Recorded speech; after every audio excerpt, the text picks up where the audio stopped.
Elvis, the bike's right, correct? I think so. It's what you want to move to from what you're on right now. Okay, here is the opportunity.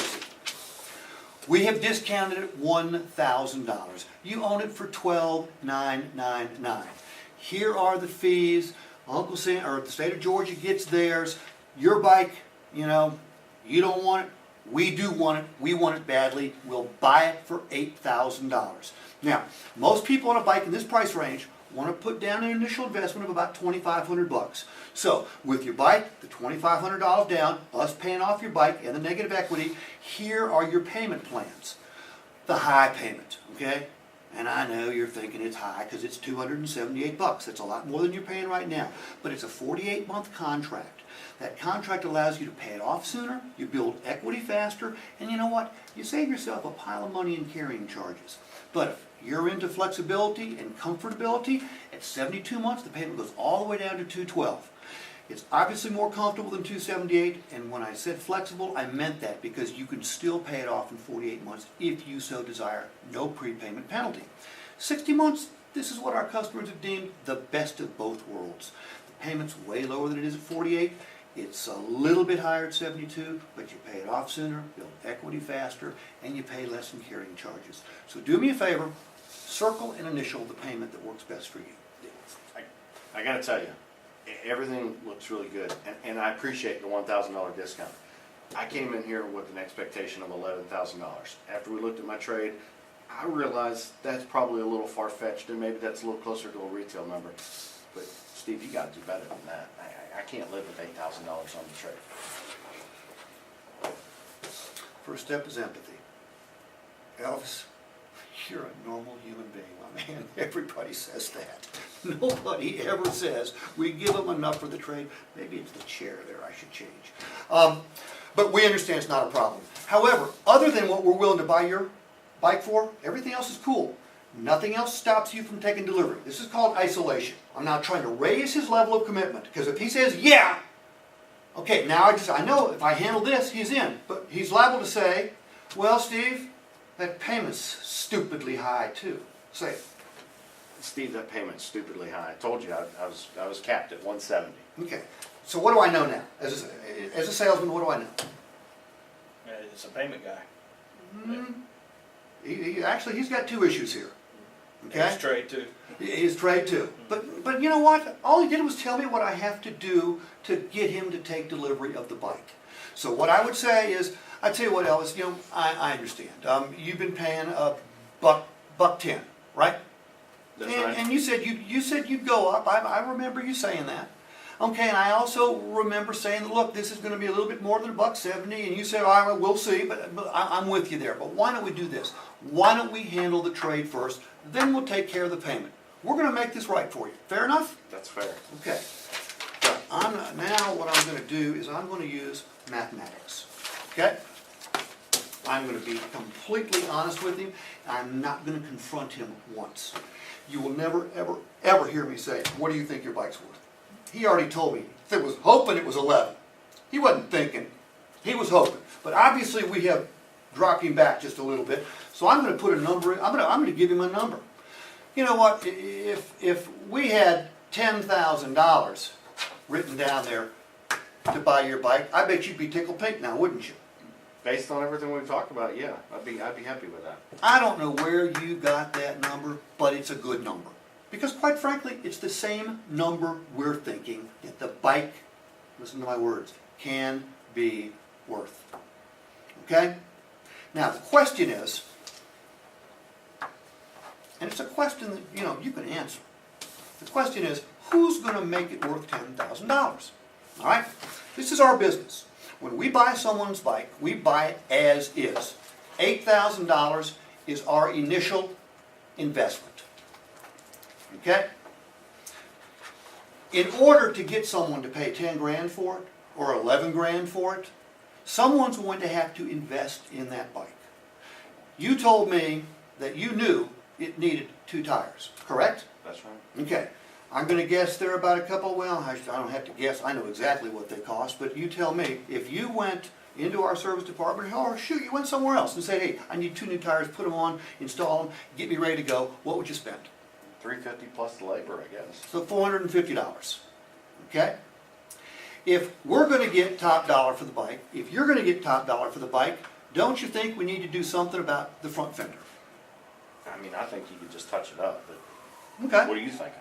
Well, let's say we touch it up. If you take that fender to someone and say, touch it up, and you want them to do a good job touching it up, what do you spend? I'm not a body guy, but I'm gonna guess that's about $250. I'm not a body guy either, I'm gonna take your word for it. Someone that spends top dollar for a bike, and they will, and they'll spend top dollars for a bike like yours, they're going to want to see the service records. They're going to want to know that the latest major service has been done. You haven't done that, have you? Not yet. Okay. It's not due for about 400 miles now. Okay, but it's, again, someone wanting to pay $10,000 for a bike, they're going to want it done, aren't they? I would. Okay. What's that service cost in that Kawasaki or the Kawasaki? I don't even know. Another $250. Okay.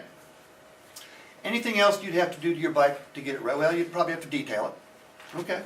Which, what's 50, 60 bucks? That sounds about right.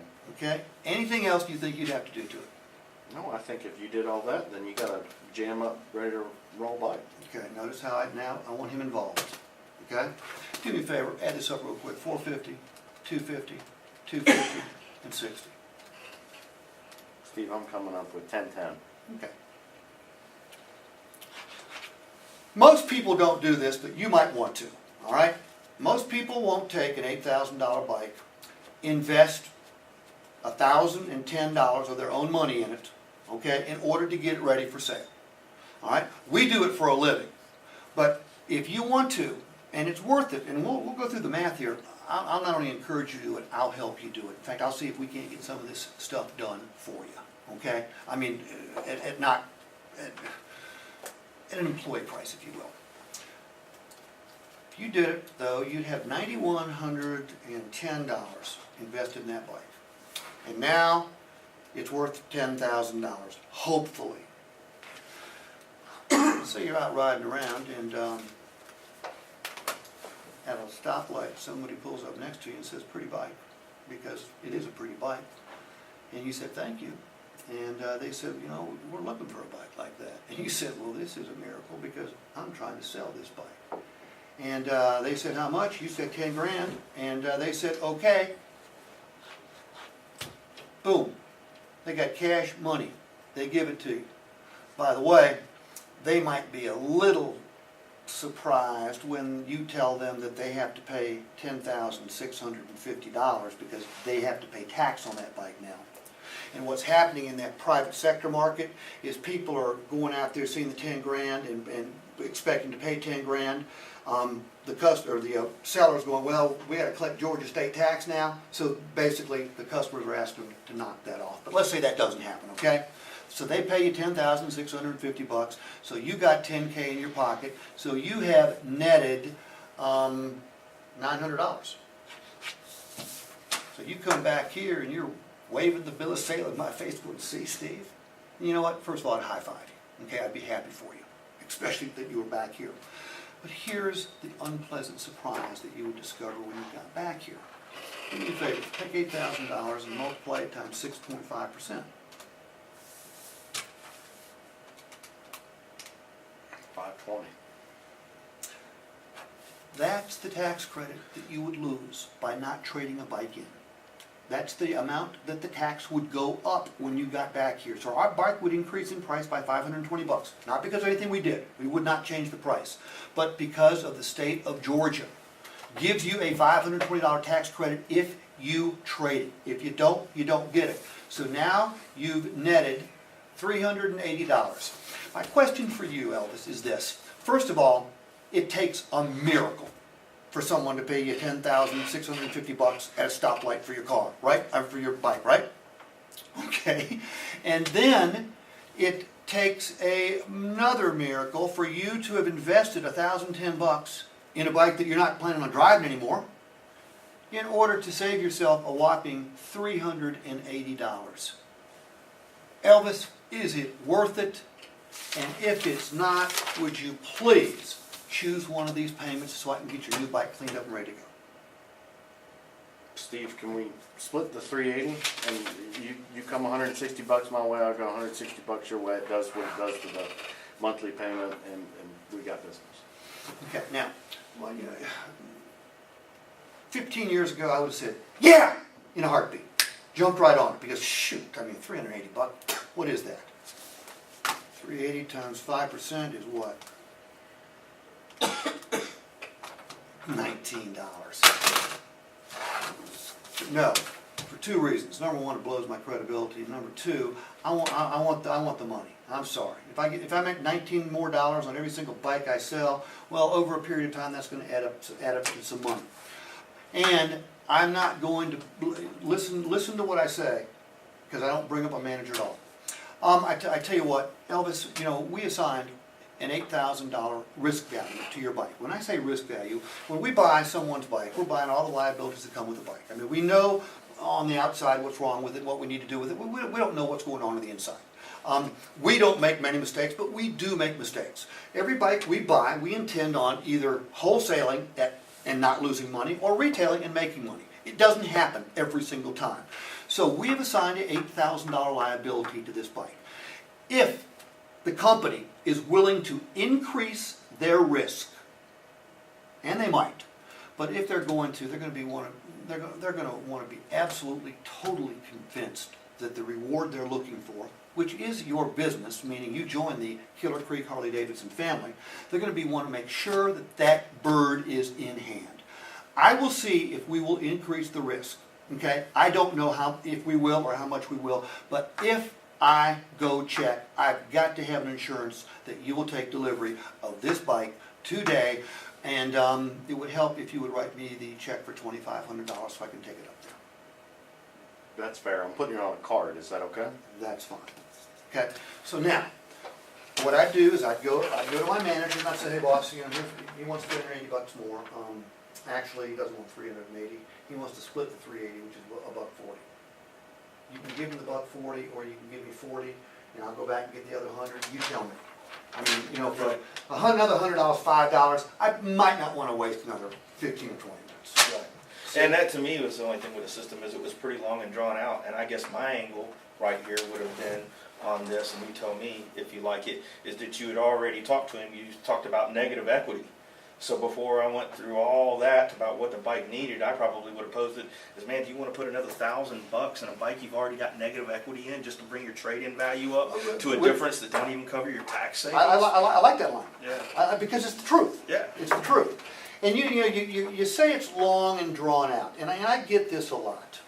And I don't know how long it takes to sell a bike here. I know most car sales. They're all different. Oh, I understand. I understand.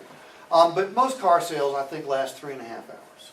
And when someone tells me that spending 5 more minutes to try to handle an objection without giving up gross profit ain't worth 5 minutes, I tell them that they're not the dealer principal. Right. I guarantee it. They're not the son of a bitch that's got the money and the building and the land and the franchise. Sure. Because you know what? 5 minutes to make another couple $100 ain't a lot of time. You're right. Yeah. When you put it like that, absolutely. Yeah. And here's what, and again, I don't know, certainly I've never heard anybody in my entire life say they hated a motorcycle salesman. I've heard them say every day of my life they hate car salesmen. Exactly. Okay? I just said that to somebody earlier. Well, yeah, I mean, and quite frankly, well-deserved bad reputation. But if I don't get up, if I stay engaged with you, I'm going through this, and look, not every customer I go through this buys what I have to say. I mean, I work with a lot of ethnic customers, because that's normally the people they turn over to me to try to close, whether I'm in Curry or in Washington, D.C. I've had Indians, I go through this. I had one Indian goes, "You're the best I've ever seen." I still went to $12,000. I didn't move a nickel. Yeah. And you know what? Then what I do is I go back to the desk and go, "If you want to give him 12, we got a deal. If not, we ain't got a deal." I will grovel better than anybody in the country for a deal. Don't get me wrong. Sure. But I won't do it until I've given. You've exhausted I've exhausted everything I know. Sure, absolutely. Everything I know. Yeah.